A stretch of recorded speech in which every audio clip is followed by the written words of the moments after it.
বন্ধুরা, কেমন আছো তোমরা? যাচ্ছে তাই ইউটিউব চ্যানেলে তোমাদেরকে স্বাগতম। এখানে যা ইচ্ছে তাই আঁকা যায়, যা ইচ্ছে তাই বানানোও যায়। চলো তাহলে আমরা আজকে এই সুন্দর পদ্ম ফুলটি এঁকে ফেলে। আমরা যারা ছবি আঁকতে পছন্দ করি, আমাদের প্রায় সবারই প্রিয় এই পদ্ম ফুল। কিন্তু অনেকেই আমরা নিখুঁতভাবে পদ্ম ফুল আঁকতে পারি না। তাই চলো আজকে দেখে নিই কীভাবে আঁকা যায়। প্রথমে একটি লম্বালম্বি দাগ টেনে তাকে আড়াআড়ি ভাগ করে দেব। এবার ওপরের অংশটুকুকে একটি পাপড়ি বানিয়ে নেব, নিচের অংশটুকুকে আরেকটি পাপড়ি বানিয়ে নেব। এবার ওপরের পাপড়িটিকে ছেড়ে একটু পাশ ঘেঁষে দুটো দাগ টেনে সেই দুটোকে পাপড়ি বানিয়ে দেব। একইভাবে সেই পাপড়িটিকেও ছেড়ে আরও দুটি পাপড়ি আমরা এভাবে দাগ টেনে বানিয়ে নেব। ঠিক একইভাবে আমরা নিচের পাপড়িটিকে একটু ছেড়ে দিয়ে দুপাশ থেকে দুটি দাগ টেনে মোট 10টি পাপড়ি এঁকে নেব, ঠিক এই ভিডিওটির মতো। আমার ইরেজার ব্যবহার করার কোনো ইচ্ছেই ছিল না, কিন্তু আমরা অনেকেই একদম নিখুঁত পদ্মফুল আঁকতে পারি না দেখে এই ভিডিওটি বানানো। তো দাগ টেনে টেনে যেহেতু এঁকেছি, তাই পেন্সিলের কালো কালো দাগগুলি থেকে গেলে পরে কি ভালো লাগবে বলো? তাই ইরেজার ব্যবহার করে মুছে দিলাম এবং নিচ দিয়ে দুটো পদ্মফুলের ডাল এঁকে দিলাম। এবার একটি হালকা গোলাপি রং নেব। আমি জয়টিটির ক্রেয়ন রং ইউজ করছি। জয়টিটির এই ক্রেয়ন রংটা, এই গোলাপি রংটা আমার ভীষণ প্রিয়। ওপর থেকে দাগ টেনে টেনে এইভাবে আমরা নিচের জায়গাগুলোকে ছেড়ে দিয়ে রং করব।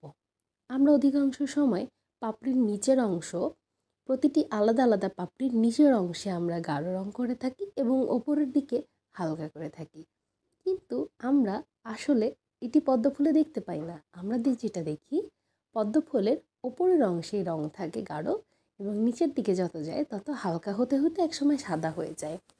ঠিক সেই একইভাবে আমরা ওপরের দিক থেকে এইভাবে দাগ টেনে টেনে রং করতে করতে নেমে যাব এবং পাপড়ির নিচের অংশগুলো সবসময় সাদা রেখে দেব।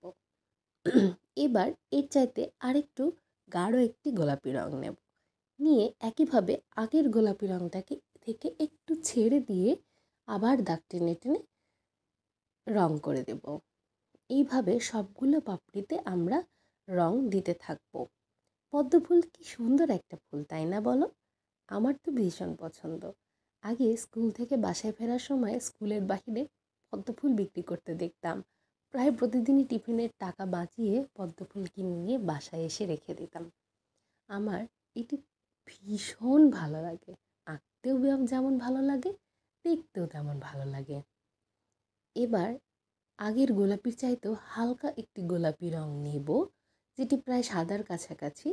সেটি দিয়ে পাপড়ির নিচের অংশগুলো, যে অংশগুলো আমরা সাদা ছেড়ে দিয়েছিলাম, সেখানে আরেকটু সাদা ছেড়ে দিয়ে এই রঙগুলো করে নেব। তাহলে একটা আলো ছায়ার মতো শেড তৈরি হবে। এবার একটি হালকা সবুজ রং নিয়েছি, সেই সবুজ রং নিয়ে ডালটিতে রং করে দিচ্ছি। এরপর একটি গাঢ় সবুজ নিয়েও সে একইভাবে আলোটাকে রেখে ছায়ার অংশতে গাঢ় করে দেব। আমার কেন যেন মনে হচ্ছিল ফুলটি একটু হালকা হয়ে গিয়েছে, তাই একটি লাল রং নিয়ে এইভাবে ওপর থেকে দাগ টেনে টেনে গোলাপি রঙগুলোকে রেখে একটু ছেড়ে ছেড়ে পাপড়িগুলোতে লাল রঙগুলি লাগিয়ে দেব। তাতে করে মনে হবে পাপড়ির ভাঁজগুলো দেখা যাবে এবং ফুলটি দেখতে সুন্দরও লাগবে। পাপড়ির আলো ছায়ার ব্যাপারটিও চলে আসবে। আমরা একটি হালকা নীল রং নিয়ে নিচে পানি এঁকে দেব, অনেক পানি। আর ডালটির নিচ দিয়ে একটু ঢেপসে দেব, তাতে করে ডালটি যে অর্ধেক পানিতে ডোবা আছে সেটি বোঝা যাবে। গাঢ় নীল রং দিয়ে বা ঢেউগুলো এঁকে দেব। তোমরাও তোমাদের পছন্দ মতো পদ্ম ফুল দিয়ে ছবি এঁকে আমাকে দেখাতে পারো কমেন্টে। আর কার কার পদ্ম ফুল পছন্দ আমাকে সেটি জানাতেও পারো। আর ভালো লাগলে চ্যানেলটিকে সাবস্ক্রাইব করতে এবং শেয়ার করতে একদম ভুলবে না কিন্তু।